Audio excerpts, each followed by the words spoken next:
In this episode, I'll take you through part of my season prep basic bike maintenance. We'll fix the leaking gasket, change the spark plugs, swap the oil, and replace the filters. Let's get this bike ready for adventure. We have a lot of disassembly ahead. First to go is the tank, because it's actually in the way of everything. Next are the ignition coils, plus all the other stuff hidden under the tank. Everything should be taken out and laid aside in order to make sure the assembling part later on is easier. So both of the coils are removed. Time to disconnect the vacuum hoses. After everything is removed, it's time for the cover.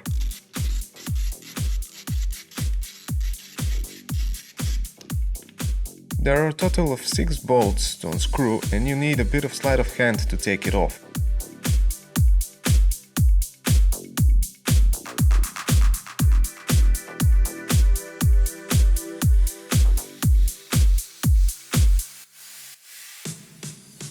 Here it goes, and yes, the best days of the old gasket are definitely long gone. With the cover off, the access to the spark plugs will be easier.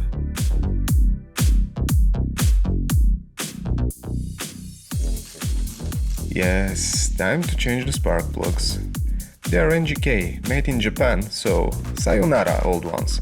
Konnichiwa atarashi supaku paragu desu. In other words, good morning new spark plugs. It's important to point out that the spark plugs should always be screwed by hand to make sure they are getting in the right way. If not, there's a risk of misalignment which can lead to a costly damage.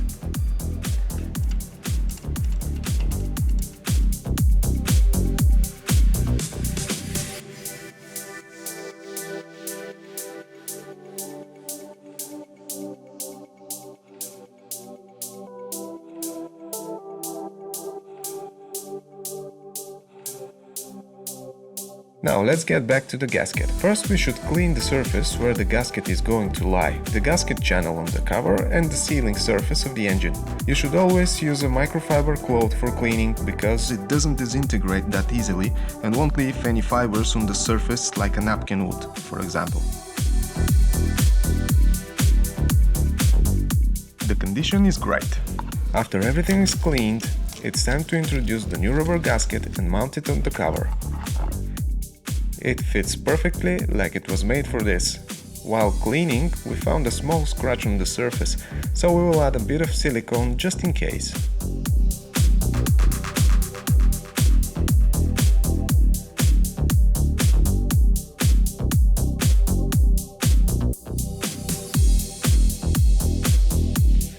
And it's assembly time.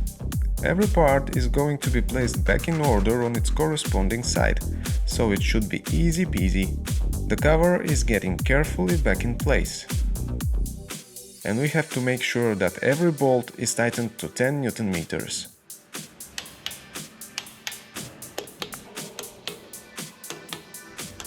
All checked. Now it's time for every part to go back in its place. First the stand, then the ignition coils, plus the wiring to and from the coils.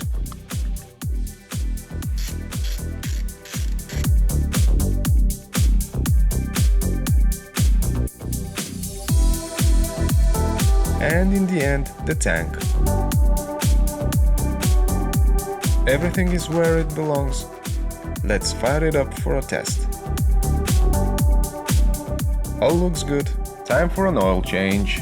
It's important to always double check the unscrewing direction of the drain plug. It's counterclockwise, but because the drain plug is turned upside down, a lot of people get confused and end up tightening it instead. That could lead to a bigger problem, a cracked drain plug channel. And since it's part of the oil pan, you would have to replace the whole thing if that happens. Try to remember the direction by mimicking the counterclockwise motion with your fingers and then just turn your hand upside down. Voila, now you've got it. The drain plug is off, it's time to wait for the oil to drain out. To speed things up, remove the filler cap. In my case, the filler cap also serves as the oil dipstick. Once we are absolutely sure the oil has drained out, we can replace the oil filter. On this particular model, the oil filter is positioned directly above the exhaust pipes. That's why we are using a piece of cardboard from the gasket's packaging to guide the dripping oil away from the pipes. You can also use a piece of plastic. The point is, if you spill oil on the pipes, once the engine heats up, it will start to evaporate and the smell will be awful. And of course, you will risk making a mess in your garage. That's a great way to keep everything clean, right? Next step. Placing the new filter. You should smear the seal with some oil. This prevents the rubber from sticking to the engine due to high temperatures, making it easier to remove during the next oil change. This filter is already pre-lubricated, so it's ready to go. Remember, always tighten it by hand. All said and done, the drain plug is also back in place. Time to fill the engine with fresh oil.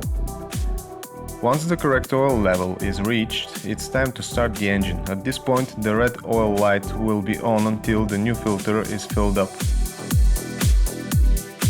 Once it turns off, check the oil level again and top up if needed.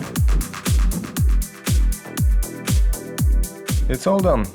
We took the bike for a test ride to check for leaks, and there weren't any. The bike is ready for the next Moto season, full of adventures and extraordinary journeys. If you liked the video, hit the thumbs up, drop a comment and consider subscribing. Me, I'm going to wrap it up, and don't forget, 4 wheels bad, 2 wheels good. See you later.